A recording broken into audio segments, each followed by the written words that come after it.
Dacă ești în căutarea unei aplicații care să realizeze capturi de ecran, află că aceasta e deja pe computerul tău.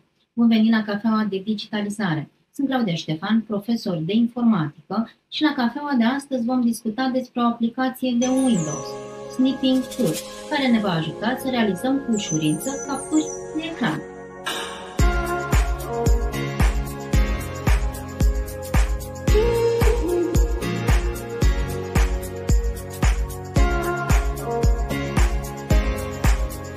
Snipping Tool este o aplicație de sistem de operare Windows, care se instalează odată cu acesta și care ne ajută să captăm momentele importante de pe ecran și să le salvăm ca imagini.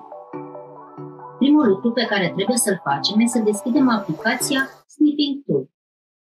Există mai multe modalități de a deschide aplicația Snipping Tool. Cea mai simplă modalitate este să căutăm aplicația Snipping Tool în bara de căutare din meniul Start sau să utilizăm tastele Windows, Shift și S. Apoi dăm click pe rezultatul căutării sau pe pictograma apărută. Odată ce Snipping Tool este deschis, suntem pregătiți să realizăm capturi de ecran. Apăsăm pe butonul Nou pentru a începe. În plus, putem alege diferite tipuri de captură, precum liberă sau fereastră, în funcție de preferințele noastre. Apăsăm pe butonul Nou pentru a începe. Acest lucru va face ca ecranul să devină opac, iar starea cursorului să se schimbe. Folosim cursorul pentru a selecta zona pe care dorim să o capturăm. Putem selecta o parte a ecranului, o fereastră sau ecranul întreg. După ce am selectat zona dorită, eliberăm mouse-ul. Snipping Tool va afișa captura într-o fereastră nouă. De aici putem să adăugăm notițe, să evidențiem sau să desenăm pe imagine. Putem de asemenea deschide imaginea în aplicația Paint.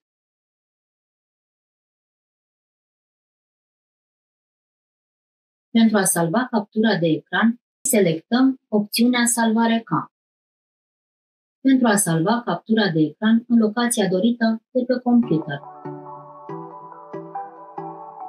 La Cafeaua de Digitalizare de astăzi am văzut cum aplicația Snipping Tool este una de nădejde atunci când trebuie să realizăm capturi de ecran. Îți mulțumesc că ai fost astăzi alături de mine. Te invit să te abonezi la canalul de YouTube Flow Academy pentru mai multe soluții tehnologice și ne vedem la următoarea cafea de digitalizare.